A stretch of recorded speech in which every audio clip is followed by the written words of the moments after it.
సరే మంచిదండి. తల వంచండి, చిన్న ప్రార్థన చేస్తున్న వాక్యం కింద. పరిశుద్ధ మహాగణుడ, మీ ఘనమైన ఉన్నతమైన శ్రేష్టమైన నామానికి కృతజ్ఞతలు స్తోత్రం చెల్లిస్తున్నాను ఆయన.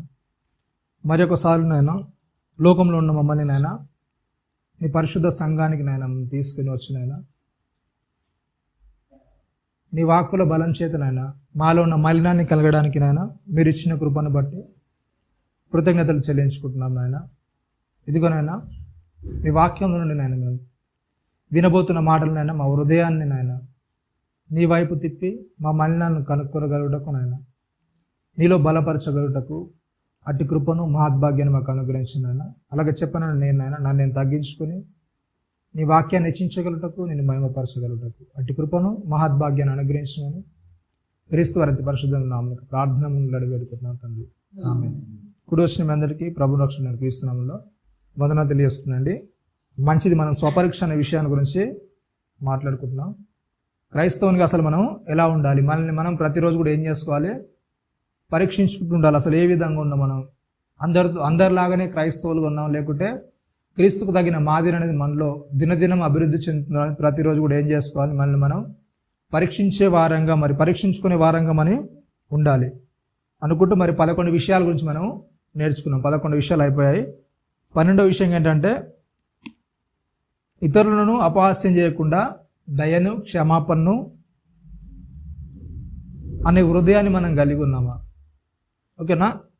ఇతరుల పట్ల ఎలాంటి అవతలను అపహాస్యం చేయకుండా అవతల వ్యక్తి పట్ల మనం ఏం చేయాలి, దయను క్షమాపణ హృదయాన్ని కలిగి ఉండాలి. ఎఫెసీయులకు రాసిన పత్రిక చూడండి ఒకసారి, 4వ అధ్యాయము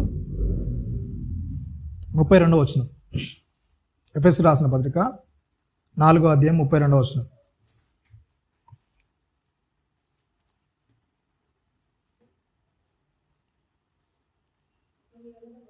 ఏంటంటే ఒకని ఎడల ఒకడు దయ కలిగి కరుణా హృదయులై క్రీస్తునందు దేవుడు మిమ్మల్ని క్షమించిన ప్రకారము మీరును ఒకరినొకరు క్షమించుడు. ఏంటంట?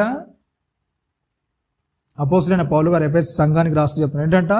ఒకని ఎడల ఒకడు ఏంటంటే ఎలా కలిగి ఉండాలంట? దయ కలిగి కరుణా హృదయులై. ఎలా ఉండాలంట? ఒకని యందు ఒకడు ఎలా ఉండాలంట? దయ అంటే ఏంటి అసలు? ఫస్ట్గా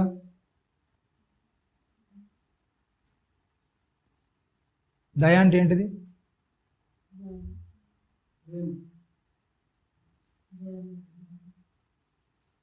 దయ చూపించడం అంటే ఏంటి? ఒక వ్యక్తి పట్ల దయ చూపించడం అంటే ఏంటి? జాలిగా ఉండడం. ఇంకా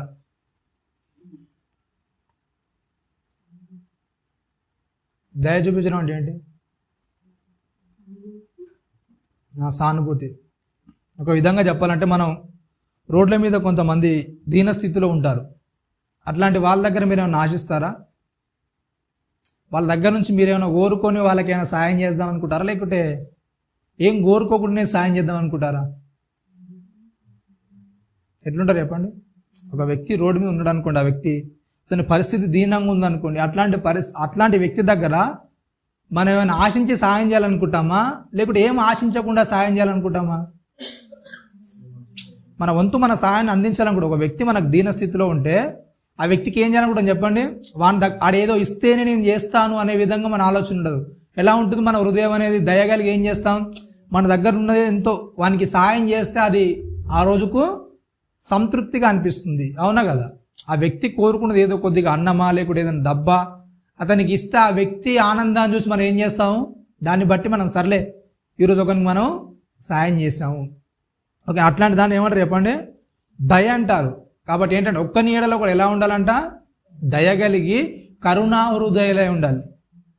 ఒక వ్యక్తి పట్ల, ఒక ఏమీ లేని వ్యక్తి పట్ల ఎలాగైతే నువ్వు దయగలిగి కరుణా హృదయం కలిగి నువ్వు ఇవ్వడానికి ఇష్టపడతావో ప్రతి వ్యక్తి పట్ల కూడా ఎలా ఉండాలి చెప్పండి? ఎట్లుండాలంట? దయగలిగి కరుణా హృదయులై ఉండాలంట. ఓకేనా? మరి నిజంగా అట్లాంటి పరిస్థితులు ఉంటారు. లేని వ్యక్తి పట్ల ఉన్న పరిస్థితి మనతో సమానంగా ఉన్న వ్యక్తి పట్ల ఉండగలుగుతామా? మనతో చుట్టుపక్కల ఉన్న వ్యక్తి పట్ల మనం ఉండగలుగుతాం చెప్పండి? నిజంగా దయగలిగి కరుణా హృదయాలు ఉండగలుగుతామా? ఉంటారా? ఉండరా?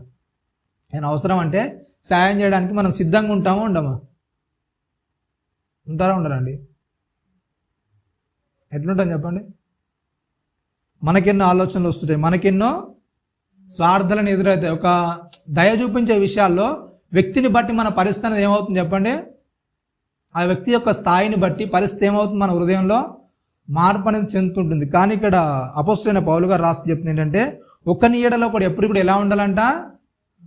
దయ కలిగి ఉండండి. అవతలి పట్ల కరుణా హృదయం కలిగి ఉండండి. అవతల వ్యక్తుల పట్ల ఏం చేయాలి చెప్పండి? కరుణ అనేది, దయ అనేది కొద్దిగా చూపించడానికి మీ హృదయాన్ని మలుచుకోవడానికి ఇష్టపడండి. అవతల వ్యక్తి పట్ల ఎప్పుడు కూడా కఠినంగా ప్రవర్తించడానికి ఎప్పుడు కూడా ఏం చేయదు, మనం హృదయాన్ని కఠినపరుచుకోవడానికి ఎప్పుడు కూడా ఇష్టపడద్దు. ఓకేనా? ఒక వ్యక్తి పట్ల ఎప్పుడైనా సరే మన హృదయం కఠినపరచబడడానికి గల కొన్ని కారణాలు ఉంటాయి. అవునా కదా? కొన్ని కారణాలు అనేవి మన ముందుకు వస్తే అవతల వ్యక్తికి నేను ఎందుకు సహాయం చేయాలి అంటే, మనకంటే తక్కువ వాళ్ళకి మనం సహాయం చేయడానికి హృదయంలో ఎలాంటి ఆలోచనలు రావు. కానీ మనతో ఎప్పుడైతే సమానంగా ఉంటారో మన ఆలోచన ధోరణి ఎలా వెళ్ళిపోతుందంటే, వాళ్ళు మన హీన స్థితిలో ఉన్నాడు, వాళ్ళు ఏం చేయలేదు, మనకు ఎలాంటి సాయం కూడా చేయలేదు. అవునా కదా? మన దీన పరిస్థితి ఉన్నప్పుడు మన పరిస్థితి వాళ్ళు ఏం చేయలేదు, ఎలాంటి సాయం చేయలేదు, వాళ్ళ దగ్గర డబ్బును ఎలాంటి సాయం అందించలేదు. ఇట్లాంటి కొన్ని క్వశ్చన్స్ అనేవి మన హృదయంలో ఏమవుతాయి చెప్పండి? మనతో సమానంగా ఉన్న వారితోనే, మనకంటే కింద స్థాయి వాళ్ళతో ఉన్న వారితో ఏం చేయాలి చెప్పండి? ఇట్లాంటి ఆలోచనలు మనకు రావు. వాడు ఏదో దయగోరాడు, మనం ఇస్తున్నాం అనుకుంటాం. కానీ ఎప్పుడైతే మన చుట్టుపక్కల నివసిస్తున్న వారు ఉంటారో వాళ్లకు సాయం చేసే విషయానికి వస్తాను మనకి ఏమవుతుంది చెప్పండి?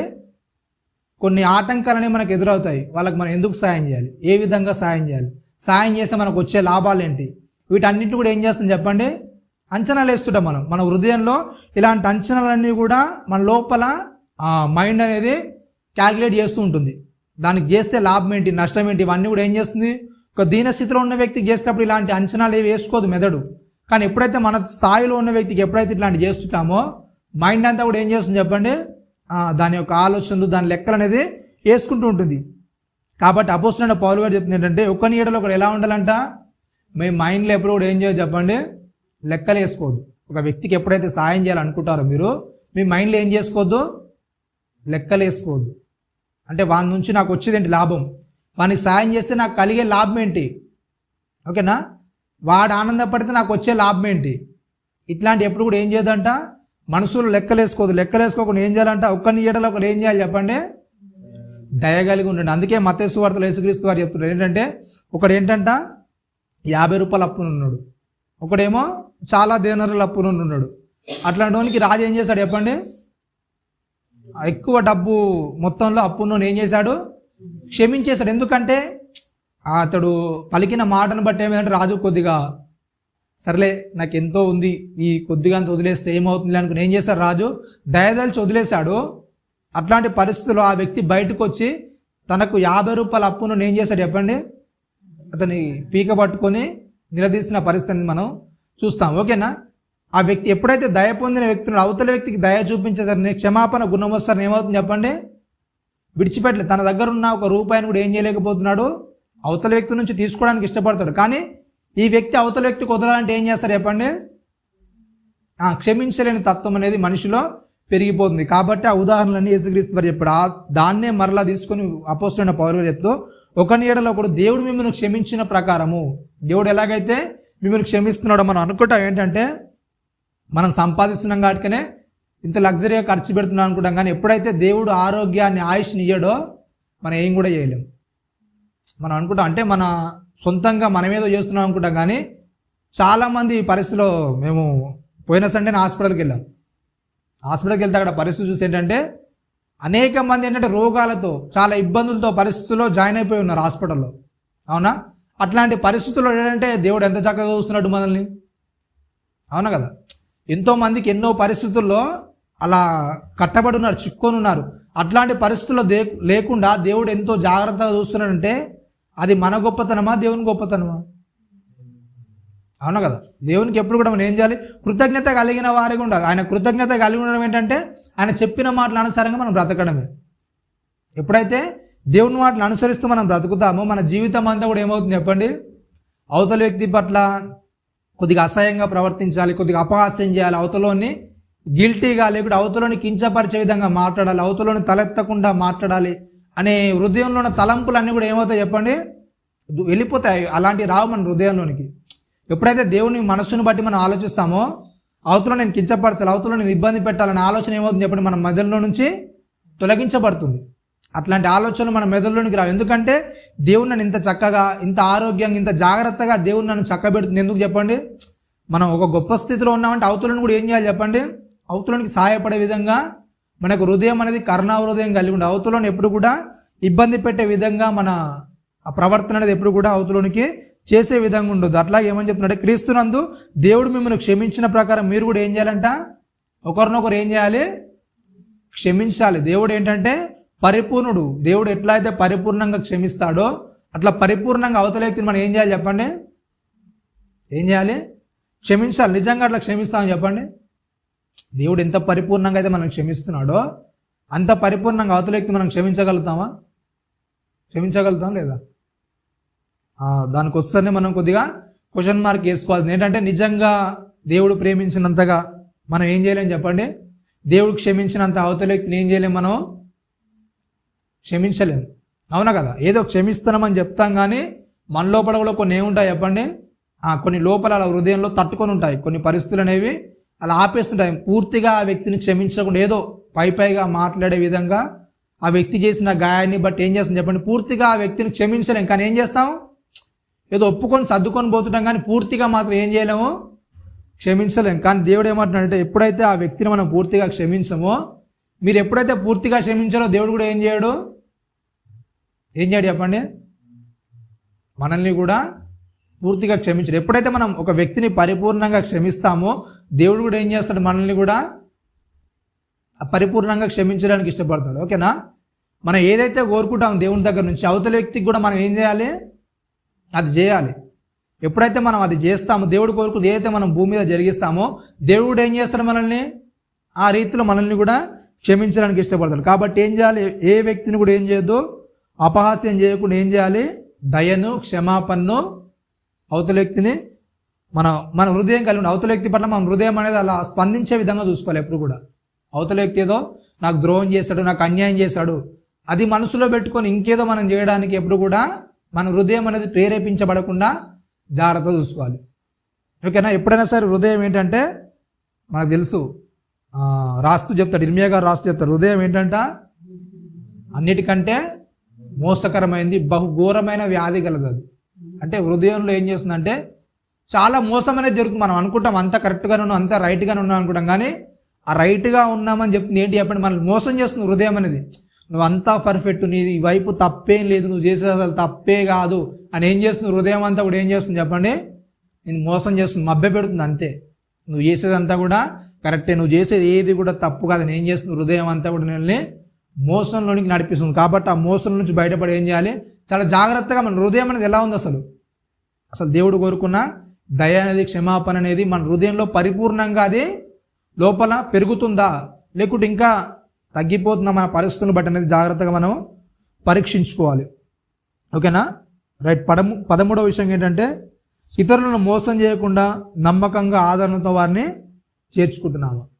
ఓకేనా? ఎప్పుడు కూడా ఒక వ్యక్తిని మోసం చేయాలి అనే ఆలోచన ఎప్పుడు కూడా లేకుండా ఆదరణతో అలాగే నమ్మకంతో అవతల వ్యక్తిని చేర్చుకోగలుగుతున్నాం. తెస్సలోనికి రాసిన మొదటి పత్రిక 4వ అధ్యాయం 6వ వచనం ఒకసారి చూడండి.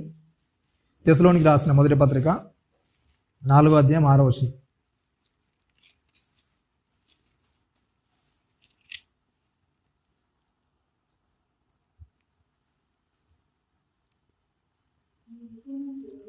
ఈ విషయమందు ఎవడును అతిక్రమించి తన సహోదరునికి మోసము చేయకుండవలెను.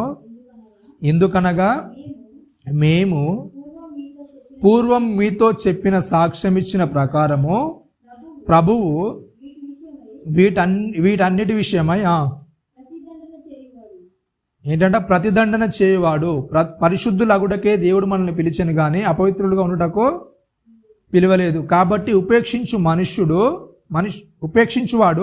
మనుష్యుని ఉపేక్షింపడు కానీ మీకు తన పరిశుద్ధాత్మను అనుగ్రహించిన దేవుని ఏం చేస్తున్నాడంట?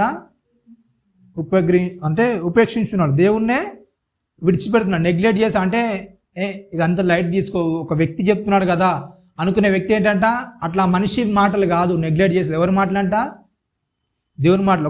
ఒక వ్యక్తి మాట అంటే ఒక మాట అనేది, దేవుని స్వరం అనేది మన దగ్గరకు వచ్చినప్పుడు ఎప్పుడైతే దాన్ని లైట్ తీసుకో, పర్లేదులే, ఇలాంటి మాటలు నేను రోజు వింటున్నానులే అని ఎప్పుడైతే నెగ్లెక్ట్ చేస్తామో, మాటలు ఒక వ్యక్తి నుండి వచ్చే మాటలు కదంట నిర్లక్ష్యం చేసేది. ఎవరి మాటలు అవి? దేవుని మాట. దేవుని మాటలనే నిర్లక్ష్యం చేసేవారుగా ఉన్నారు. ఓకేనా? ఎప్పుడైనా సరే ఒక వ్యక్తిని ఏం చేయొద్దంట? మోసం చేయొద్దు. ఏ వ్యక్తిని కూడా మోసం చేసే విధంగా ఉండొద్దు. ఓకేనా? అట్లాంటి మోసపరిచే పరిస్థితుల్లోనికి ఎప్పుడు కూడా వెళ్ళొద్దు. నేటి సమాజం చూస్తే నడిచేదంతా కూడా ఎలా నడుస్తుంది చెప్పండి? మోసాల మీద నడుస్తుంది. అవునా? చాలా వరకు అట్లాంటి మోసాల్లోనికి దిగేసి ఏం చేస్తారు? వ్యాపారంలోనికి వెళ్తుంటారు. ఇట్లాంటి మోసాల్లోనికి ఎప్పుడైతే ఒక సహోదరుని, ఒక వ్యక్తిని మనం మోసం చేసి దాని ద్వారా సంపాదించుకోవడం, ఇంకేదైనా చేయడమా, అలాంటివి చేస్తే ఏంటంట కంపల్సరీగా ఏమవుతుందంట? దానికి ప్రతిదండన అనేది ఉంటుంది. ఒక వ్యక్తిని ఎప్పుడైతే మనం మోసగిస్తామో, మోసపు దారిలోనికి తీసుకెళ్తామో, అట్లాంటి పరిస్థితులు ఏమవుతుంది చెప్పండి?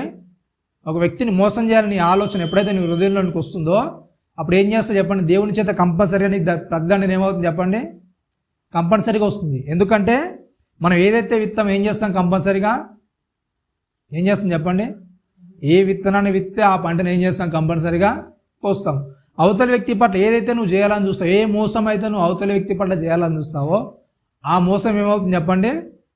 అది నీకు అవమానకరంగా మారడానికి అది ముందుకు తీసుకొని వెళ్తుంది. నువ్వు అనుకోవడానికి బాగానే ఉంటుందేమో, కానీ తర్వాత పరిస్థితులు ఏం చేస్తుంది? అది ఆ మోసమే నీకు ఏం చేస్తుంది? మోసం దగ్గరికి తీసుకొని వెళ్తుంది. ఓకేనా? హెబ్రీయులకు రాసిన పత్రిక చూడండి ఒకసారి, 12 మొదటి 2 వచనాలు. హెబ్రీయులకు క్షమించండి, 12వ అధ్యాయం 13వ అధ్యాయం మొదటి 2 వచనాలు. హెబ్రీయులకు రాసిన పత్రిక 13 మొదటి 2 వచనాలు.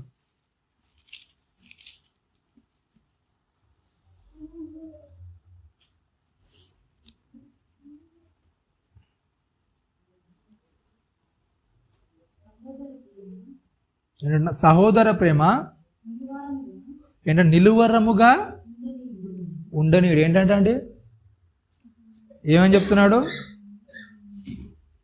హెబ్రీ గ్రంథకర్త రాయిస్తూ చెప్తున్నాడు ఏంటంట? సహోదర ప్రేమ ఏంటంట? ఎలా ఉండాలి చెప్పండి? నిలువరముగా అంటే నిలువరముగా అంటే ఏంటి చెప్పండి? ఎట్లుండాలి చెప్పండి? సహోదర ప్రేమ అంటే ఎలా ఉండాలంట? నిలువరముగా అంటే ఎప్పుడు ఒకే రకంగా. ఓకేనా? ఎప్పుడు ఒకే రకంగా ఉండనివ్వాలంట. ఏమని చెప్తున్నా అంటే హెబ్రీ గ్రంథకర్త రాస్తూ, సహోదర ప్రేమ ఎలా ఉండాలంట? ఎప్పుడు ఒకే విధంగా ఉండాలి. అట్లా ఉంటుందా? నిజంగా ఉంటుందా? ఉండదా? నిజంగా అవతల వ్యక్తి పట్ల మన ప్రేమ అనేది ఎప్పుడు ఒకేలా ఉంటుందా? మారుతూ ఉంటుందా? చేంజ్ అవుతుంటుందా ప్రేమ అనేది? ఎట్లుంటుందో చెప్పండి? అవతల వ్యక్తి పట్ల మన ప్రేమ అనేది ఎప్పుడు కూడా ఫస్ట్ ఎట్లయితే ప్రేమించి ఆ వ్యక్తి కలిసినప్పుడు, లేకుంటే కుటుంబంలో వ్యక్తి అయినా సరే ఆ చిన్ననాటి నుండి ఎలా అయితే ప్రేమిస్తున్నావో, పెద్ద అయిన తర్వాత కూడా సేమ్ ప్రేమ అనేది అలా ఉంటుందా? లేకుంటే ఏమన్నా నిలువరం నుంచి తప్పిపోతుందా? అంత బాండింగ్ అనేది ఉంటుందా? అంటే ఫస్ట్ ఉన్నంత బాండింగ్ అనేది సేమ్ ఆ పెరిగే కొద్దీ, లేకుంటే ఆ గ్యాప్ వచ్చే కొద్దీ అంతే ప్రేమ ఉంటుందా? లేకుంటే మారిపోతూ ఉంటుందా? మారిపోద్దా? మారుతుందా? మారదా? ఏమవుతుంది చెప్పండి? కానీ హెబ్రీ గ్రంథకర్త రాసి చెప్తుంది ఏంటంటే సహోదర ప్రేమించాలి ఎలా ఉండాలంట? నిలువరంగా ఎప్పుడు ఒకే పరిస్థితి, ఎలాంటి ఆటంకం వచ్చినా, ఎలాంటి ఇబ్బంది వచ్చినా ఆ యొక్క సహోదర ప్రేమించాలి ఏం చేయొద్దంట? ఏం చేయాలి చెప్పండి? ఎట్లాంటి పరిస్థితుల్లో కూడా మారడానికి అవకాశం లేదు. ఓకేనా? ఎందుకంటే ఆ సహోదర ప్రేమ ఎక్కడి నుంచి వచ్చింది చెప్పండి? ఒకటేమో ఆత్మ సంబంధమైంది, రెండోది ఏంటి చెప్పండి? రక్త సంబంధమైంది, అంటే మన రక్తం నుంచి వచ్చిన వాళ్ళు. అట్లాంటి సందర్భాల్లో ఆ వ్యక్తిని ఏ విధం చేతనైనా సరే ఏం చేయొద్దు చెప్పండి? మనం ఆ ప్రేమించే విషయాలు ఏ మాత్రం కూడా ఏం చేయొద్దు? తక్కువ చేయొద్దు. ఫస్ట్ నుంచి నువ్వు ఎలా ప్రేమిస్తావు అదే ప్రేమ ఏం చేయాలి చెప్పండి? దాన్ని కంటిన్యూగా అంటే పెరిగే కొద్ది ఏం చేయాలి చెప్పండి? ఆ బాండింగ్ అనేది ఇంకేం చేయాలి? ఏం చేయాలి చెప్పండి? కొరింథీయులకు రాసిన పత్రికలు చెప్తారు అపోస్తలుడైన పౌలు గారు, ప్రేమ ఏంటంటే దాని ఎత్తు, పొడవు, లోతు అంత ఏం చేసేయాలంట? కొలవాలంట. అంటే ఎప్పుడైతే ఒక వ్యక్తి వయస్సు అనేది పెరుగుతుంటుందో తన సహోదరుల పట్ల కానీ తన బంధుమిత్రుల పట్ల కానీ ఏం చేయాలి చెప్పండి? ఆ ప్రేమ అనేది ఏం చేయాలి? అవతలి వ్యక్తి గురించి పూర్తిగా తెలుసుకుంటే అవతలి వ్యక్తి అసలు పరిస్థితి ఏంటి, అతను అనుకూలంగా ఎలా, అసలు ఎలాంటి పరిస్థితుల్లో ఉంటాడు, అసలు అదంతా కూడా ఏం చేయాలి చెప్పండి? నీకు పూర్తి సమాచారం అంతా కూడా ఏం చేయాలి? తెలిసి ఆ వ్యక్తి గురించి పూర్తిగా ఏం చేయాలి, నీకు అనుభవం వచ్చి వాంతో ఇంకా బాండింగ్ అనేది పెరగాలి నీకు. ఎప్పుడైతే ఒక వయసు అనేది పెరుగుతుందో ఆ వ్యక్తి యొక్క వ్యక్తిత్వాన్ని బట్టి నీ ప్రేమ అనేది ఏం చేయాలి, ఇంకా అతని గురించి నీకు ఎక్కువ తెలుస్తుంది. అవునా కదా?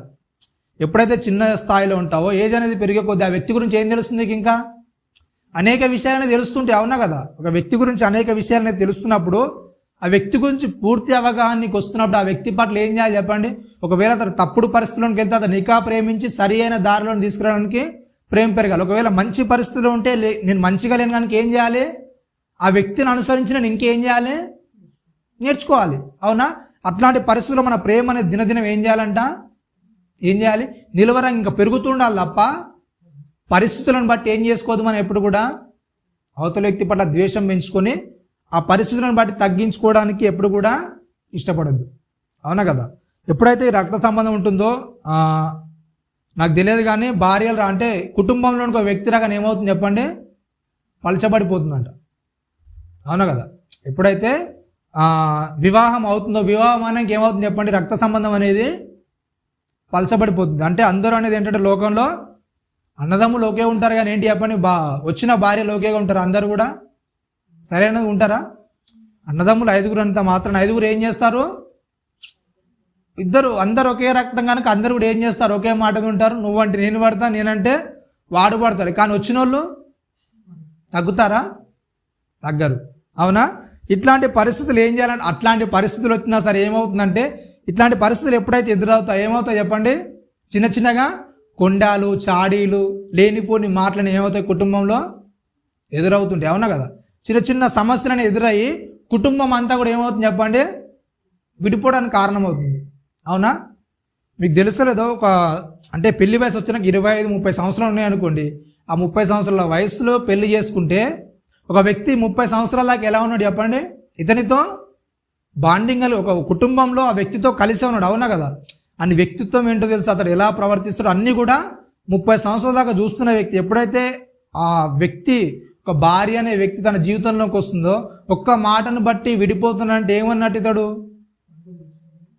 ఏమవుతున్నాడు చెప్పండి. ఒక మాటను బట్టి ఆ సహోదరులతో గొడవ పెట్టుకోవడమా లేకుంటే అతనితో వేరుగా ఉండడానికి కొన్ని కారణాలు వెతుక్కోవడమా చేస్తున్నాడంటే ఏం చేస్తున్నట్టు ఇతడు తన 30 ఏళ్ళ సంవత్సరం లేకుంటే 25 ఏళ్ళ జీవిత కాలంలో ఇతడు సహోదరుని ప్రేమను నిలవరంగా ఉంచుకోవడానికి ప్రయత్నం చేస్తున్నాడు, లేకుంటే ఆ యొక్క భార్య అనే వ్యక్తి రాగానే తెంచుకోవడానికి ఆశగా ప్రయత్నిస్తున్నట్ట ఏం చేస్తున్నాడు చెప్పండి. ఎప్పుడైతే ఒక కుటుంబంలో పెరుగుతున్న వ్యక్తులు ఉంటారో ఎప్పుడైనా సరే ఏం చేయాలి చెప్పండి, సహోదరుల ప్రేమను ఎప్పుడు కూడా ఏం చేసుకోవాలి చెప్పండి, నిలువరంగా ఉంచుకోవడానికి, దాన్ని ఇంకా ప్రేమించడానికి, ఇంకా అర్థం చేసుకోవడానికి ఏం చేయాలంట, దానిలో కట్టుబడి ఉండడానికి. ఎందుకంటే దేవుని నుంచి వచ్చిన సంబంధం కనుక ఏం చేసుకోవాలి మనం, కంపల్సరిగా దాన్ని తెంచుకోవడానికి కానీ విడదీసుకోవడానికి కానీ ఎలాంటి కారణాలు వెతుక్కోవడానికి ఇష్టపడద్దు.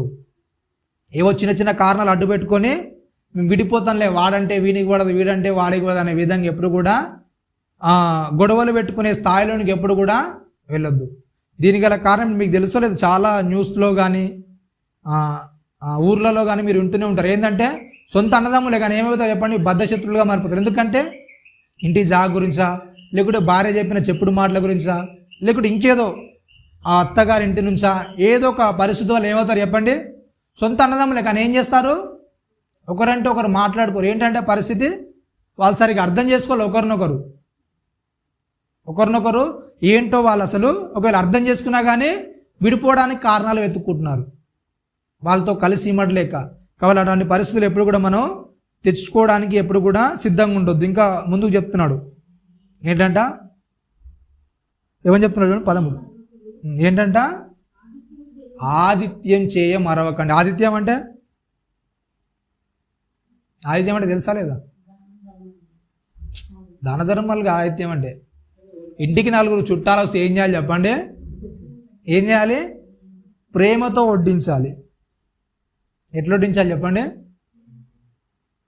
ఎట్లా చేయాలి, ఆదిత్యం ఎలా చేయాలంట, ప్రేమతో. అంటే పాత నిబంధనలు కొద్దిగా లేవనెత్తి చెప్తున్నాడు. కొందరు ఎరగకే దేవతలకు ఏం చేస్తారంట, ఆదిత్యం ఇచ్చారు. మీకు తెలుసు అబ్రహాం ఏం చేశాడు చెప్పండి, వాళ్ళు ఎవరో తెలియకుండా కానీ రోడ్డున పడి వెళ్ళిపోతున్నారు, ఎండలో వెళ్తున్నారు. ఏం చేశాడు, పిలిచి వాళ్ళకి ఎంతో ప్రేమగా ఏం చేశాడు, ఆదిత్యం ఇచ్చాడు. సరే ఎరగకనే వాళ్ళు ఏం చేశారంట, దేవదూతలకు ఆతిథ్యం ఇచ్చారు. మరి ఎరిగి మన ఇంట్లో వాళ్ళ పరిస్థితి ఎలా ఉంటుంది చెప్పండి? ఎరిగి మన ఇంట్లోనికి ఎవరైనా బంధువులు చుట్టాలు వస్తే ఏం చేస్తారు? నిజంగా ప్రేమపూర్వకంగా ఆతిథ్యం ఇస్తారా? మనకు నచ్చిన వాళ్ళు వస్తే ఓకే, ఏం చేస్తాం చెప్పండి? ప్రేమతో ఆతిథ్యం ఇస్తారు. నచ్చిన వాళ్ళు వస్తే పరిస్థితి ఏంటి? నచ్చిన వాళ్ళు వస్తే పరిస్థితి ఏంటండి? ఒకవేళ భార్య ఉందనుకోండి, భార్య తరపు నుంచి ఎవరు వచ్చినా ఏం చేస్తారు చెప్పండి? అలా బంధువులు కనుక ఏం చేస్తారు? ప్రేమతో ప్రతిదీ కూడా చేయడానికి ఇష్టపడతారు. భర్త తరపు నుంచి వస్తే ఏం చేస్తారు? నిజంగా వాళ్ళ సొంత బంధువులు వచ్చినంత ఫీల్గా వాళ్ళు ఫీల్ అయ్యి చేస్తారా చెప్పండి? చేస్తారా? చేయరా? నచ్చని వ్యక్తి ఎవరైనా వస్తే నిజంగా ఆతిథ్యం ఏం చేద్దంట? మరొకటి ఆతిథ్యం ఎలా ఉండాలంటే పాత నిబంధన గుర్తు చేస్తుండే. అబ్రాహం ఎలా చేస్తాడు? అసలు తెలియని వాళ్ళకి ఏం చేశాడు చెప్పండి? సరే, అబ్రాహం అంటే చేశాడు, మరి సారా ఏం చేసింది? అవునా? సారా అంత ముసలితనంలో ఉన్నా కూడా అబ్రాహం ఏదైతే త్వరపడి చెప్పాడో అవన్నింటిని కూడా ఏం చేసింది చెప్పండి? ఎదురు చెప్పకుండా అసలు ఈయనకేం పని పాటలేదు, రోడ్డున పోయాడు అందరినీ పిలుచుకొచ్చి అది చేయమంటాడు, ఇది చేయమంటాడు. అవునా కదా? ఇప్పటికిప్పుడు ఇంత సద్దేశాలంటే ఏమవుతుంది చెప్పండి? ఒక దూడని వధించి ఆ పిండిని ఆ రొట్టెల్ని చేయాలంటే ఎంత కష్టం చెప్పండి? అదంతా కూడా మరి ఏదైనా సనుక్కుంటా చేసిందా? మరి ప్రేమతో చేసిందా? అవునా కదా? అంటే ఆతిథ్యం చేసే విషయాలు ఏమైనా సనిగిందా? ఎవరన్నా మన వ్యక్తి అంటే బరువు అనేది ఒక 2-3 వచ్చారనుకో చుట్టాలు ఏం చేస్తారు చెప్పండి? 2-3 కనుక అది చేస్తారు. ఒకటేసారి ఒక 20 మంది వచ్చి గుంపు మీద పడితే, ఒక్కరి మీదనే పని పడింది అనుకోండి, ఎలా ఉంటుంది చెప్పండి ఆ పరిస్థితి? ఆ 3 వచ్చిన చుట్టాలకు చేసే మర్యాద 20 మందికి అలాగే చేయగలుగుతారు చెప్పండి? చేస్తారా? చేయరా? సేమ్ మన ప్రేమ అనేది అలా ఉంటుంది. ఆతిథ్యం ఇచ్చే మర్యాద అనేది సేమ్ అలాగే ఉంటుందా? సరే, వచ్చిన వాళ్ళు వచ్చారు, 20 మంది వచ్చారు, ఓకేనా? 20 మందికి ఏదో మీరు మటన్ తెచ్చారు, ఓకేనా? మటన్ తెచ్చినప్పుడు ఆ 20 మందిలో ఇద్దరేమో మటన్ అంటే మాకు ఇష్టమండి మటన్ తీసుకురామన్నారు, ఇంకిద్దరేమో చికెన్ అంటే ఇష్టం అన్నారు, ఇంకిద్దరేమో నాకు పప్పుచారే తింటానండి పప్పుచారే వాళ్ళు ఉన్నారు, ఇంకిద్దరేమో నాకు ఇవేం పడవండి ఆ గుడ్డు ఉంటే ఇట్లా వచ్చిన 10 మంది 10 రకాలుగా అడగడానికి ఎలా ఉంటుంది పరిస్థితి? ఎంత మర్యాద చేస్తారు చెప్పండి? ఎంత మర్యాద సమాధానం చెప్తారు చెప్పండి? 10 మంది 10 రకాలుగా అడిగితే మీ ఇంట్లోకి వచ్చిన వాళ్ళు ఆతిథ్యం మరవద్దు, ఓకేనా? 10 రకాలుగా అడిగితే ఎంత మర్యాదగా మీరు సర్వ్ చేస్తారు? ఎట్లా చేస్తారు చెప్పండి? మర్యాదగా, ప్రేమగా, ప్రేమపూర్వకంగా క్రీస్తు ఏదైతే చెప్పాడో ఆ మాటలను అనుసరించి మిమ్మల్ని తగ్గించుకొని దీనులుగా మారిపోయి అవతల వ్యక్తి పట్ల దయ చూపిస్తూ చేయడానికి ఇష్టపడతారా? లేకుంటే వంట రూమ్లో ఏమన్నా గిన్నెలు సౌండ్ చేస్తాయా? ఏం చేస్తాయి చెప్పండి? చాలా వరకు ఏంటంటే పని ప్రెషర్ అనేది పెరిగిపోయేస్తాను. ఏంటంటే చేతుల యొక్క వాటం పెరగాలి, కానీ దేని వాటం పెరుగుతుంది చెప్పండి? గిన్నెల సౌండ్ అనేది పెరిగిపోతుంది ఇంట్లో. అవునా? ఎందుకంటే పని భారం ఎక్కువైపోయింది. ఎవడు చేస్తాడు ఇదంతా? ఎవరు రమ్మన్నారు వీళ్ళందరినీ? అవునా కదా? ఇట్లాంటి పరిస్థితుల్లోకి వెళ్ళిపోతాం. కాబట్టి ఏంటంట చాలా జాగ్రత్తగా ఉండాలి. దాన్ని కొనసాగిస్తూ చెప్తున్నాడు రెండో విషయంలో, రెండో మాటగా 13:2లో మీరును వారితో కూడా బంధింపబడినట్టు బంధకంలోనున్న వారిని జ్ఞాపకం చేసుకునుడి. మీరును శరీరంతో ఉన్నారు కనుక కష్టమును అనుభవించుచున్న వారిని ఏం చేయాలంట? జ్ఞాపకం చేసుకునుడి. ఓకేనా? రైట్. ఇప్పుడు 20 మంది వచ్చి మీ ఇంట్లో పడితే ఎంత మీకు కంపరంగా ఉంటుందో, అవతలి చుట్టాల వెంటికి మీరు పోయినప్పుడు మీరు కూడా ఏం చేస్తారు చెప్పండి? తీరిగ్గా కాలు మీద కాలేసుకొని కూర్చొని వాళ్ళు తెస్తే తినడానికి ఇష్టపడతారు. అవునా కదా? మీ దగ్గరకు వస్తానేమో మీరు ప్రెజర్గా ఫీల్ అవుతారు. అవునా కదా? ఏంట్రా బాబు ఇంతమంది వచ్చినా మీద పడ్డారు, ఒక్కడు కూడా సాయం చేయట్లేదు అని సనుక్కుంటూ గునుక్కుంటూ చేస్తారు కదా. అవతల వ్యక్తి దగ్గరకు మీరు పోయినప్పుడు ఏం చేస్తారు చెప్పండి? కాలు మీద కాలు వేసుకొని వాడు తెస్తాలే, అద్దే ఇద్దే మంచినీళ్ళు తీసుకురా, కూర్చున్న కాడికి లేవకుండా అద్దే ఇద్దే అంటారా? అవునా? అంటారా? మీకు ఇబ్బంది పడ్డప్పుడు అవతల కూడా ఇబ్బంది పడతారని ఆ జ్ఞాపకం అనేది వస్తారా? అదా అప్పుడు ఏం చేస్తారు చెప్పండి? నా ఇంట్లోకి వచ్చినప్పుడు నేను ఎలాగో బాధపడక తప్పదు, ఈ ఇంట్లోకి వచ్చినప్పుడు నేనేం చేయాలి? అవునా కదా? వాళ్ళ ఇంట్లోకి వెళ్ళినాక నేనేం చేయాలి? వాళ్ళు ఎలాగో తెచ్చి పెడతారు కదా, వాళ్ళు చేస్తారు కదా. కాబట్టి ఏం చేయాలి? శరీరంలో ఉన్నారు కనుక ప్రతి ఒక్కరికి ఏమవుతుంది చెప్పండి? ఆ నొప్పి అంటే ఏంటో, ఆ బాధ అంటే ఏంటో అందరికీ కూడా తెలుసు. తెలిసినప్పుడు ఒక వ్యక్తి ఇబ్బంది పడుతున్నప్పుడు అవతల వ్యక్తి ఏం చేయాలి చెప్పండి? అవతల వ్యక్తికి ఏంటి చెప్పండి? అవునా? ఒక చెయ్యికి చెయ్యి ఏంటి చెప్పండి ఆసరా, అవునా కదా? ఇప్పుడు ఒక 20 మంది పని ఒకరు చేస్తారంటే ఏమవుతుంది చెప్పండి, ప్రెజర్ అనేది ఎక్కువ అవుతుంది. ఓ నలుగురు పంచుకున్నారు అనుకో, దాన్ని ఏమవుతుంది చెప్పండి, పని భారం అనేది తగ్గుతుంది. కాబట్టి అట్లాంటి పరిస్థితులను మీరు ఎప్పుడైతే వెళ్తారో ఏం చేయాలి చెప్పండి, అవతలోడు ఎప్పుడు నా గురించి పట్టించుకోవట్లేదు, నన్ను కూడా చూడట్లేదు, అసలు ఏంటి ఆ పరిస్థితులను నాకే ఎందుకు, మా ఇంటికి ఎందుకు వస్తారు, ఈ అన్నీ సనగడం బంద్ చేసి ఏం చేయాలి, మీరు ఎప్పుడైనా వెళ్ళినప్పుడు అవతల దగ్గర ఏం చేయాలి చెప్పండి, ఖాళీగా తిని ఆడ ఇస్తరాకు మర్చేసి రాకుండా ఏం చేయాలి చెప్పండి, ఏదైనా పని ఉంటే మీరు కూడా చేయడానికి ఇష్టపడండి. అవతల వ్యక్తుల దగ్గరికి మనం వెళ్ళినప్పుడు ఏం చేయాలి చెప్పండి, మనం ఏ విధంగా సహాయపడగలం, అవతల వ్యక్తికి మన ద్వారా ఏ విధంగా సహాయం చేయగలం అవతల వ్యక్తికి, ఆ విషయాలను ఏం చేయాలి చెప్పండి, ఎప్పుడు కూడా మైండ్లో ఉంచుకోవాలి. మనం ఎప్పుడు కూడా అవతల వ్యక్తి పట్ల మనం సహాయం పొందడమే కాదు, అవతల వ్యక్తి ద్వారా మనం సేవ చేయించుకోవడమే కాదు, అవసరమైతే మన యొక్క అవసరం అక్కడ ఉన్నప్పుడు ఏం చేయాలి చెప్పండి, మనం కూడా ఏం చేయాలి, అవతల వ్యక్తికి సహాయం పడే విధంగా ఉండాలి. అంతేగాని నా ఇంటికి వచ్చినప్పుడు ఎలాగో నన్ను ఇబ్బంది పెడతారు, నేను వెళ్ళినప్పుడు కూడా ఏం చేస్తాను, నేను తీరిగిడ కూర్చొని అలాగే వాళ్ళను ఇబ్బంది పెడతాను అనే పరిస్థితుల్లోనికి ఏం చేయొచ్చు చెప్పండి, ఎప్పుడు కూడా అలాంటి పరిస్థితుల్లోనికి ఎప్పుడు కూడా మనం వెళ్ళడానికి ఇష్టపడద్దు. అట్లా ఎప్పుడు కూడా అవతల వ్యక్తిని ఇబ్బంది పెట్టడానికి ఇష్టపడద్దు. ఇది కూడా ఏంటి చెప్పండి, సహోదరుల ప్రేమ ఏంటి చెప్పండి, నిలకడగా ఉండడం. నిలకడ ఉండడం అంటే మనకి ఇష్టమైన వ్యక్తులు బాధపడుతున్నట్టు ఏం చేస్తాను చెప్పండి, ఏం చేస్తారు, గబగబా వెళ్ళి పర్లేదు నేను చేస్తాను, నేను చూసుకుంటానులే అంటే, అవునా కదా? అదే ఇతరుల పట్ల ఏం చేస్తాం మనం, మనకు తెలియని వ్యక్తి లేకుంటే మనకు కొద్దిగా దూర బంధువా, ఇంకేదైనా పరిస్థితుల వల్ల అతనితో మాట్లాడే పరిస్థితులు ఉన్నాయా, ఆ వ్యక్తి ఇబ్బంది పడుతున్నాడు ఏం చేస్తాం చెప్పండి, మనం చూస్తూ అలాగే ఉంటాం తప్ప ఒక పనిని కూడా ముట్టుకోవడానికి ఏం చేయం, మనం ఇష్టపడం. పర్లేదులే అలా పడితేనే బాగుంటుంది, వానికి అలా చేస్తేనే బాగుంటుంది, ఏం చేస్తాం, చూసుకుంటూ సినిమాలా చూస్తున్నాం. కాబట్టి అట్లాంటి ఎప్పుడు కూడా చేయొద్దు. ఓకేనా? రైట్. 13వ విషయం ఏంటి, ఇతరులను ఎప్పుడు కూడా మోసం చేయకుండా ఏం చేయాలి, నమ్మకంతో ఆదరణగా ఏం చేయాలి, అవతల వ్యక్తిని స్వీకరించడానికి ఇష్టపడాలి.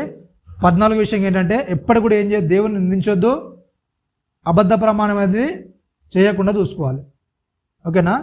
14వ విషయం ఏంటంటే ఎప్పుడు కూడా ఏం చేయొద్దు, దేవుణ్ణి ఏ పరిస్థితిలో కూడా ఏం చేయొద్దు, నిందించొద్దు. దేవుని ద్వారా ఇది అయిందని నిందించొద్దు. ఇంకేం చేయొద్దు అంటే అబద్ధ ప్రమాణం ఎప్పుడు కూడా చేయొద్దు. ఓకేనా? 14 విషయం. మత్తయి సువార్త చూడండి ఒకసారి, 34-37. మత్తయి సువార్త 34వ అధ్యాయం 37వ వచనం.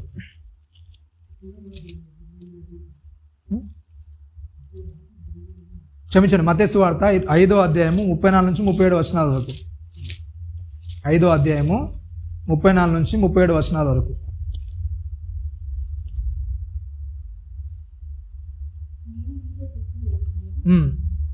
నేను మీతో చెప్పినది ఏమనగా, ఎంత మాత్రము ఒట్టు పెట్టుకొనవద్దు, ఆకాశం తోడనవద్దు, అది దేవుని సింహాసనము, భూమి తోడనవద్దు, అది ఆయన పాదపీఠము, యెరూషలేము తోడనవద్దు, అది మహారాజు పట్నము, నీ తలతోడని ఒట్టు పెట్టుకొనవద్దు, నీవు వెంట్రుకనైనను తెలుపుగా కానీ నలుపుగా కానీ చేయలేవు, నీ మాట అవునంటే అవును, కాదంటే కాదు అని ఉండవాలని. ఏంటంట, వీటికి మించింది ఏంటంట, దిష్టి నుండి వచ్చిన. ఎలా ఉండాలంట మన మాట, ఎట్లుండాలి చెప్పండి, అవునంటే అవును, కాదంటే కాదు. నిజంగా అట్లనే ఉంటుంది మన మాట, అవునంటే అవును, కాదంటే కాదనే విధంగా ఉంటుందా మన మాట? ఏమైనా ప్రమాణం చేస్తామా? ఏం చేస్తాం చెప్పండి? ఎప్పుడు కూడా ఏం చేయదంట, అబద్ధ ప్రమాణం అనేది ఎప్పుడు కూడా చేయొద్దు. అంటే వస్తానని ఒకసారి మాట ఇచ్చామని ఏం చేయొద్దు చెప్పండి, ఎక్కడికైనా మనం చేస్తామని ఒక పని మీద మాట ఇచ్చామంటే అక్కడ ఏం చేయాలి, కంపల్సరీగా ఆ పని అనేది మనం నెరవేర్చాలి. అబద్ధ ప్రమాణం అంటే ఏదైనా చేస్తానని చెప్పి ఏం చేయడం చెప్పండి, దాన్ని దులిపేసుకోవడం అనమాట. వస్తానని చెప్పాను, కుదరలేదు, రాలేదు, ఇప్పుడు ఏంటి? కొన్ని సమాధానాలు ఎలా ఉంటాయంటే చాలా దురుసుగా ఉంటాయి. ఎవడన్నా వ్యక్తి మనల్ని అడిగాడు అనుకోండి, అరే మొన్న వస్తాను, మరి ఏమైంది బ్రదర్ రాలే అంటే, అవును వస్తానన్నారు, నాకు పని ఉంది, కుదరలేదు, ఇప్పుడు ఏంటి మరి? అవునా కదా? అంటే ప్రతిదీ కూడా ఏం చేయాలి చెప్పండి, ఆలోచించి మన మాట అనేది వేయాలి. అబద్ధ ప్రమాణం చేయకుండా ఉండడం అంటే ఏంటంటే ప్రతిదీ కూడా ఏం చేసుకోవాలి చెప్పండి, ఆలోచన కలిగి వేయాలి. మన మాట ఏదైనా ఇస్తుంటే ప్రతిదాన్ని కూడా ఏం చేయాలి చెప్పండి, దాని గురించి ముందుగా ఆలోచించాలి. అట్లా ఆలోచించి ఏం చేయాలి, ఒక వ్యక్తికి మనం మాట ఇచ్చేటప్పుడు ఆ మాటను మనము ఇవ్వాలి. లేకుంటే ఏం చేయొద్దు, ఆ మాట అనేది వదిలేసుకోండి. ఆ ఒట్టేయడం కూడా ఏంటి చెప్పండి, ఒట్టు అనేది వేసి మీరు అనవసరంగా ఈ ఒట్లు అనేది కూడా వేయడానికి అవకాశం లేదు. ఓకేనా? మీరు చేయనప్పుడు ఆ ఒట్టు అనేది ఏం చేయదు చెప్పండి, అది ఆ ప్రమాణాలను తీసుకోవడానికి మీరు ఎప్పుడు కూడా సాహసం చేయకండి. ఓకేనా? అట్లాంటి విషయాలు చాలా జాగ్రత్తగా ఉండాలి. చూడండి, ఇంకా కీర్తన గ్రంథము 79:12 చూడండి. కీర్తనలు 79:12 వచనంలో,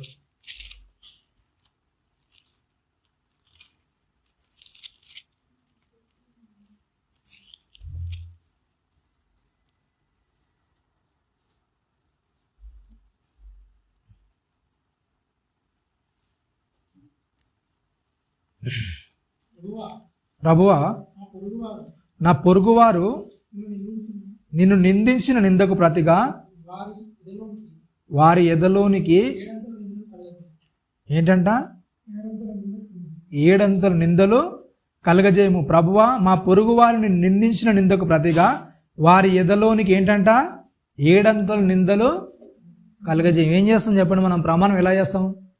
ఎవడన్నా ఊరికే దూషించాడు అనుకోండి, మన నోటి నుంచి వచ్చే మాటలు ఏంటి చెప్పండి? కీర్తనకారుడు దావీదు రాస్తూ చెప్తున్నాడు ఏంటంటే, ఆసాపు గారు రాస్తూ చెప్తున్నారు ఏంటంటే, ఎప్పుడైతే దేవుని దూషిస్తారో వారికి ఏంటంట, దానికి ప్రతిగా వారి ఎదలోనికి ఏంటంట, 7 నిందలు. అట్లనే కోరుకుంటామని లేదా మనం? ఎప్పుడైతే వ్యక్తి అయినా మనకు కానీ దేవునికి కానీ వ్యతిరేకంగా ఉన్నాడు అనుకోండి, అవతల వ్యక్తి ఏమవ్వాలని కోరుకుంటాం మనం? ఏమవ్వాలని కోరుకుంటారు చెప్పండి? దేవుని నిందించాడు, వీడు చాలా పైకి రావాలి, లేకుంటే దేవుని గురించి తెలుసుకొని చాలా గొప్పగా వాడబడాలి అనుకుంటావా, లేకుంటే వాడిని శాపాలతో తిట్టడానికి ఇష్టపడతామా? ఒక వ్యక్తి ఎప్పుడైనా సరే మనకు వ్యతిరేకంగా దేవునికి వ్యతిరేకంగా ఉన్నాడు అనుకోండి, ఆ వ్యక్తికి మనం ఎలా సమాధానం చెప్పాలనుకుంటాం, లేకుంటే ఆ వ్యక్తి మీద మన ప్రార్థన ఎలా ఉంటుంది చెప్పండి? ఇక్కడ ఆసాపు గారు రాసి చెప్తుంది ఏంటంటే, ప్రభువా మా పొరుగువాని మీద ఏంటంట, నా పొరుగువారిని నిందించిన నిందకు ప్రతిగా వారి ఎదలోనికి 7 నింద కలగజేయము. అది పాత నిబంధనలో వారు కోరుకున్నారు. కొత్త నిబంధనలకు వస్తాను ఏంటి చెప్పండి? ఈ విధంగా మనం ప్రార్థన చేయొచ్చా? మరి చేద్దాం. మరి ఈ విధంగా చేస్తామా, లేకుంటే అవతలని ఆశీర్వాదకరంగానే చేయడానికి ఇష్టపడతాం మన ప్రార్థనలు అనేవి? ఎట్లుంటాయి చెప్పండి? అవతలను మనకు వ్యతిరేకంగా మారినప్పుడు, దేవునికి వ్యతిరేకంగా ఉన్నప్పుడు మన ప్రార్థన అనేది ఎలా ఉంటుంది? దేవునికి విజ్ఞాపన చేసే విధానం అనేది ఎలా ఉంటుంది? అవతలోడు బాగుపడకుండా ఉండడానికా, లేకుంటే అవతలను నిలబెట్టడానికి, కట్టడానికి మన ప్రార్థన అనేది ఉపయోగపడుతుందా? ఒకసారి అది కూడా చెక్ చేసుకోండి. ఓకేనా? రైట్. కొరింథీయులకు రాసిన మొదటి పత్రిక 15:10 ముగించుకుందాం. కొరింథీయులకు రాసిన మొదటి పత్రిక 15:10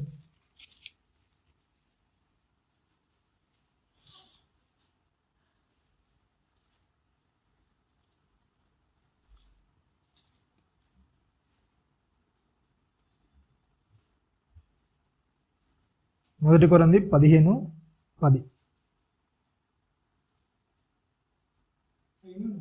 అయినను నేను ఏమై ఉన్నానో అది దేవుని కృప వలననే అయ్యున్నాను, మరియు నాకు అనుగ్రహింపబడిన ఆయన కృప నిష్ఫలము కాలేదు కానీ వారందరికంటే నేను ఎక్కువగా ప్రయాసపడిన నేను కాను, నాకు తోడై ఉన్న దేవుని కృపయే.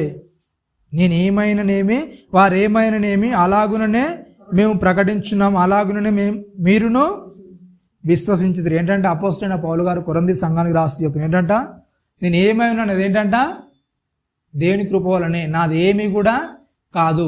ఓకే, అవతల వ్యక్తి గురించి మాట్లాడుతూ చెప్తున్నాను ఏంటంట, నేనేమైనను వారేమైనను అలాగున ఏంటంట మేమును ప్రకటించుచున్నాము. నాకు అంటే ఏ విషయాల్లో కూడా ఏంటి చెప్పండి, నేనే గొప్ప, నాదే గొప్ప అనే స్థితిలోనికి ఎప్పుడు కూడా అపోస్తలుడైన పౌలు గారు ఏంటి చెప్పండి అలా తీసుకోవడానికి ఎప్పుడు కూడా ఇష్టపడలేదు. అవతల అంటే మన పరిస్థితిని బట్టి నేను మెరుగ్గా చెప్తున్నాను కనుక అవతల నాకంటే చులకన, అవతల నాకంటే తక్కువ అని ఎప్పుడు కూడా ఏం చేయలేదు చెప్పండి. అపోస్తలుడైన పౌలు గారు నిందించడానికి, అవతలను అవమానించడానికి ఎప్పుడు కూడా సాహసం చేయలేదు. ఓకేనా? మనకి ఏదైనా కొద్దిగా తెలిసిందనుకోండి, మనం ఏం చేస్తాం చెప్పండి, అవతలనికి ఏం చేస్తాం, అవతలని మీద నిందలేసేస్తాం. ఏదో అవమానాలు, ఏదో అబద్ధాలు, ఏదో ఇట్లా చల్లేస్తే అయిపోతుంది, ఒక బురద చల్లేస్తే అవతలని మీద అయిపోతుంది అనుకుంటాం. కానీ ఏంటి చెప్పండి, 14 పత్రికలు రాసిన అపోస్తలుడైన పౌలు గారు రాసి చెప్తుందంటే వాళ్ళ పరిచర్య వాళ్ళది, నా పరిచర్య నాది, ఏం చేసినా ఏంటి చెప్పండి, దేవుని కృప మాకు తోడై ఉంది కనుక ఏం చేస్తున్నాం మేము ఇవన్నీ కూడా కొనసాగిస్తున్నాం అని చెప్తున్నాడు. ఓకేనా? దానికంటే తక్కువ స్థాయిలో ఉన్న వ్యక్తులను కూడా ఏం చేస్తున్నాడు చెప్పండి, ఎట్లాంటి పరిస్థితుల్లో కూడా అతడు కించపరచడానికి కానీ వాళ్ళను అవమానపరచడానికి కానీ ఎట్టి పరిస్థితుల్లో ఏం చేయలేదు అపోస్తున్న పౌలు గారు, సాహసించడం లేదు. అవునా? ఒకవేళ తనను అవమానపరచడం, కించపరచడం అట్లాంటి పరిస్థితుల్లో ఉన్న పౌలు గారు ఏం చేస్తున్నారు చెప్పండి, అవతల నిందించడానికి ఇష్టపడట్లేదు. నాకు దేవుని గురించి చాలా తెలుసు కదా, నాకు చాలా విషయాలు దేవునితో అనుభవం ఉందిగా అని ఏంటి చెప్పండి, ఏ వ్యక్తి మీద కూడా దూషించడానికి కానీ అవతల వ్యక్తి మీద నిందలేయడానికి కానీ ఏం చేయట్లేదు అపోస్తులైన పౌలు గారు, సాహసించడం లేదు. కానీ మన పరిస్థితులు ఏంటి చెప్పండి, ఏం చేస్తాం మనం? అవతల వ్యక్తుల పట్ల ఏం చేస్తాం చెప్పండి, ఊరికైనా నిందేయడానికి ఇష్టపడతాం, ఊరికైనా అవతల వ్యక్తిని అవమానపరచడానికి ఇష్టపడుతుంటాం. అవునా కదా? ఈ మధ్య సోషల్ మీడియాలో చూస్తే పరిస్థితి అంతా కూడా అదే, ఒకరి మీద ఒకరు నిందలు వేసుకోవడం, అవమానపరచుకోవడం. అవునా కదా? వాళ్ళది తప్పు అంటే నా తప్పు కాదు, నాదే రైట్, వాళ్ళదే తప్పు. అవునా కదా? ఒక వ్యక్తిని ఎప్పుడు కూడా ఎలా నిందించాలి, ఏ విషయం మీద టార్గెట్ చేయాలి, ఏ విషయం మీద అతని బలహీనతను దెబ్బతీయాలి. అవునా కదా? ఇలాంటి పరిస్థితుల్లోనికే మానవ సమాజం అనేది ముందుకెళ్తుంది. కాబట్టి ఏంటంటే ఎప్పుడైతే ఒక వ్యక్తి క్రీస్తులోనికి ఎదుగుతూ ఉంటాడో ఏం చేయడు చెప్పండి, అవతల వ్యక్తి పట్ల, అవతల వ్యక్తి మీద నిందలు మోపడానికి కానీ అవతల వ్యక్తిని అవమానపరచడానికి కానీ ఎప్పుడు కూడా ఏం చేయడు, సాహసించడు. ఓకే? అవతల వ్యక్తిని ఎప్పుడు కూడా నిందించడానికి, అవతల వ్యక్తిని ఎప్పుడు కూడా అతను అవమానకరంగా మనం చేయడానికి ఏ విధంగా కూడా ఏం చేయడు, అతడి ప్రయాస అనేది తీసుకోడు. ఎందుకంటే క్రీస్తు అలాంటి ఎప్పుడు కూడా తీసుకోలేదు. ఓకేనా? అపోస్తులు కూడా ఏం చేయలేదు, అట్లాంటిగా నిందించి అవతలను అవమానపరచాలనే విధంగా ఎప్పుడు కూడా తీసుకోలేదు. సరి చేయడానికి వాళ్ళు ముందుకు చూపారు తప్ప అవతలను ఎప్పుడు కూడా అవమానించడానికి ఎప్పుడు కూడా వాళ్ళ ప్రయత్నం అనేది కొనసాగించలేదు. కనుక ఏం చేయాలి, మనం కూడా మన నిజ జీవితంలో ఏం చేయాలంటే ఎప్పుడు కూడా అవతలని పట్ల అబద్ధ ప్రమాణాలు చేయొద్దు. నేను చేస్తానంటే చేస్తాను, నీ మాట అవునంటే అవును, కాదంటే కాదన్నట్టు ఉండాలి. అవతల మీద ఎప్పుడు కూడా ఏం చేయదు చెప్పండి, మనకు తెలియకుండా ఏం చేయొద్దు, ఎప్పుడు కూడా అవతలి వ్యక్తి మీద బురద జల్లే ప్రయత్నాలు చేయొద్దు. మనం చేసేది ఏంటంటే మనకు తెలియకుండా ఎన్నో విషయాలు మనకు తెలుసు అనుకుని ఏం చేస్తాం చెప్పండి, ఊహించుకొని అవతల వ్యక్తి గురించి ఎన్నో మాటలు చెప్పేస్తుంటాం, ఎన్నో మాటలు అనేది చెప్పేస్తుంటాం. చెప్పిన తర్వాత ఏంటంటే అది మరలా కూడా వెనక్కి తీసుకురాలేం. ఈ నిందలు అనేవి ఎలా ఉంటాయంటే చాలా భయంకరమైన పరిస్థితుల్లోనికి వెళ్ళిపోతాయి. ఒక గురుజీ దగ్గరికి ఒక వ్యక్తి వెళ్ళాడు అనమాట. ఒక వ్యక్తి వెళ్ళి, గురూజీ నేను ఒక తప్పుడు మాటను ఒక వ్యక్తి గురించి నేను ప్రచారం చేసేసాను, ఆ వ్యక్తికి నేను ప్రచారం చేశాను, ఇప్పుడు నాకు క్షమాపణ ఎలా కలుగుతుంది? ఒక వ్యక్తి పట్ల నేను ఏం చేశానంటే ఒక తప్పుడు మాట ఏదో నా దగ్గరకు వచ్చింది, ఇప్పుడు నేనేం చేశానంటే దాన్ని రియలైజ్ అయ్యాను, ఆ వ్యక్తి ఆ తప్పు చేయలేడు, మంచోడని నాకు తెలిసింది, ఇప్పుడు ఆ తప్పు నేను ఎలా కడుక్కోవాలి అని అడిగాడు అనమాట ఆ గురూజీ దగ్గరకు వచ్చి. సరే, నువ్వు అడిగిన దానికి నేను సమాధానం ఇస్తాను, మంచి ప్రశ్న అడిగావు, నువ్వేం చేయంటే మన ఉంటే కదా ఏంటి మన దూది లాంటిది ఉంటుంది కదా, దూది లాంటి పదార్థం ఉంటుంది, దూది. ఓకేనా? అలాంటి దూది అనేది ఏం చేయంటే రాత్రి అందరూ కూడా పడుకుంటారు కదా, పడుకున్నాక ఏం చేయంటే ప్రతి గడప దగ్గరికి ఏం చేయంటే నువ్వు వెళ్ళి ఆ దూది అనేది పెట్టేసిరా. ఓకేనా? తెల్లారి గట్ల అంటే 3 గంటలకు ఆ ప్రాంతంలో ఏం చేయంటే అందరూ కూడా నిద్రపోతారు, ఎవరు కూడా నేను పట్టించుకోరు, ఆ దూది అనేది ప్రతి ఇంటి ముంగట ఏం చేయంటే నువ్వు వేసేసిరా. ఓకేనా? సరే, గురువు చెప్పినట్టు ఏం చేశాడంటే ఆ 3 గంటల అర్ధరాత్రి వెళ్ళాడు, ఆ దూదంతా కూడా ప్రతి ఇంటి ముందు పెట్టేసి వచ్చాడు. గురూజీ నువ్వు చెప్పినట్టుగా నేను చేశాను, మరి నాకు క్షమాపణ దొరుకుతుంది అన్నాడు. ఆగునాయన, దానికి పరిష్కారం ఏంటంటే రైట్, ఇప్పుడు మధ్యాహ్నం అయింది కదా, ఇప్పుడు ఏం చేయంటే ఎక్కడైతే నువ్వు ఏ ఇంటి ముందు దూది పెట్టావో ఆ దూది అంతా కూడా ఏం చేయి, తీసుకొని వస్తే నా దగ్గరికి, ప్రతి ఇంటి ముందు పెట్టావు కదా, ఆ దూది అంతా కూడా ఏం చేయి నా దగ్గరికి ఏరుకుని వస్తే, ఎన్ని ఇంట్ల ముందు పెట్టావో అదంతా కూడా ఏం చేయి నా ముంగట తెచ్చి చూపించే, నీకు క్షమాపణ దొరుకుతుందని చెప్పాడంట. నిజంగా దూది అనేది ఉంటుందా? మరి ఉంటుందా? ఒకవేళ రాత్రి గాలికి అది ఎగిరిపోతుంది, లేకుంటే ఒకవేళ మిగిలేమని ఉంటే ఏం చేస్తారు చెప్పండి? ఎవరైనా సరే పొద్దున్న లేవగానే ఏం చేస్తారు, ఊట్ చేసుకొని ఆ చెత్త అంతా కూడా ఎక్కడో పడేస్తారు. ఓకేనా? ఒక వ్యక్తి మీద నిందేసామంటే ఏమవుతుంది చెప్పండి, అది మరలా ఏం చేయలేము దాన్ని, నువ్వేం చేసినా కానీ ఏం చేయాలి చెప్పండి, మరలా దాన్ని వెనక్కి తీసుకోలేవు ఆ మాటను. నువ్వు ఒకవేళ తప్పుడు మాట ఒకవేళ ప్రచారం చేసావు అనుకోండి, ఎట్టి పరిస్థితుల్లో కూడా ఏం చేయలేవు, దాన్ని నువ్వు వెనక్కి తీసుకురాలేవు. ఆ వ్యక్తి మీద అబద్ధం అనేది ఏం చేస్తుంది, అది ఆడు చచ్చినంత వరకు అలాగే ఉంటుంది. నువ్వు చెప్పిన తప్పుడు మాట అనేది ఆ వ్యక్తి మీద ఆడు చచ్చిపోయేదాకా ఏముంటుంది చెప్పండి, ఈ వ్యక్తి లాంటి తప్పుడు వ్యక్తి, లేకుంటే ఈ వ్యక్తి ఇలా తప్పు చేశాడు అనే నింద అనేది ఎంతమందికి నువ్వు ప్రచారం చేసావో, ఎంతమందికి అది ప్రచారం అయిందో అంతమంది హృదయాల్లో ఆ వ్యక్తి ఎలా ఉంటాడు చెప్పండి, ఎట్లుంటాడు, తప్పుడు వ్యక్తిగా ఉంటాడు. ఆ తప్పు అంతా ఎవరి మీద పడుతుంది, ఎవరి మీద పడుతుంది చెప్పండి? ప్రతిదానికి కూడా ప్రభు ఏం చేస్తారంట, ప్రతిదండన చేస్తాడు. కాబట్టి తెలిసి తెలియక ఏదైనా మన దగ్గరికి ఏదైనా మాట వస్తే దాని గురించి ఏం చేయాలి చెప్పండి, నోరు కాచుకుని ఉండాలి. ఎప్పుడైనా సరే ఏం చేయాలంట, తన నోటిని కాచుకున్నవాడు ఏం చేస్తాడు, ఒంటికి దెబ్బలు తగలకుండా జాగ్రత్త చూసుకుంటాడు. ఎప్పుడైతే మన నోటిని జాగ్రత్తగా కాచుకుంటామో మన ఒంటి మీద ఏం చేయదు, దెబ్బ అనేది పడదు. ఎప్పుడైతే మన నోరు కాచుకోమో ఏమవుతుంది చెప్పండి, దాని ప్రతిదండన అనేది వేరే విధంగా ఉంటుంది. కాబట్టి అవతలి వ్యక్తి పట్ల ఏదైనా నిందేసేటప్పుడు, ఏదైనా మాట జారేటప్పుడు ఏం చేయాలి చెప్పండి, జాగ్రత్తగా మనం ఆ మాటను దగ్గర పెట్టుకుని మాట్లాడుకోవాలి. అసలు ఏమంటున్నా, అవతల వ్యక్తి పట్ల నేను మాట్లాడేది సరే అయిందేనా, ఒకవేళ ఈ మాట్లాడితే ఈ మాట ఎంత దూరం వెళ్తుంది, ఆ వ్యక్తికి ఎంత అవమానం తెచ్చిపెడుతుంది, అది మనం జాగ్రత్తగా ఏం చేసుకోవాలి, ఆలోచించుకొని మాట్లాడాలి మాట్లాడే మాట అనేది.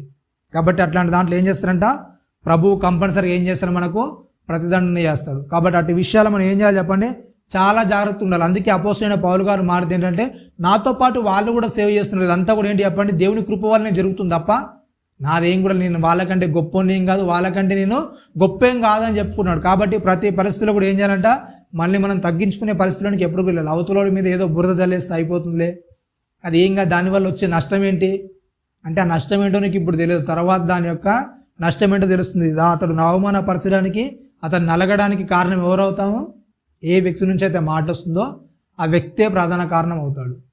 కాబట్టి చాలా జాగ్రత్త ఉండాలి. అవతల వ్యక్తి పట్ల నిందేసేటప్పుడు చాలా జాగ్రత్తగా ఉండాలి. కాబట్టి ప్రతి వ్యక్తి పట్ల మనం ఎలా మెదులుకోవాలో దేవుడు చాలా చక్కగా దాన్ని వివరిస్తున్నాడు. కాబట్టి ఆ మాటలు మనం జాగ్రత్తగా మన హృదయాల్లో ఉంచుకొని ఏం చేయాలి చెప్పండి, చాలా జాగ్రత్తగా దాన్ని దగ్గర పెట్టుకోవాలి.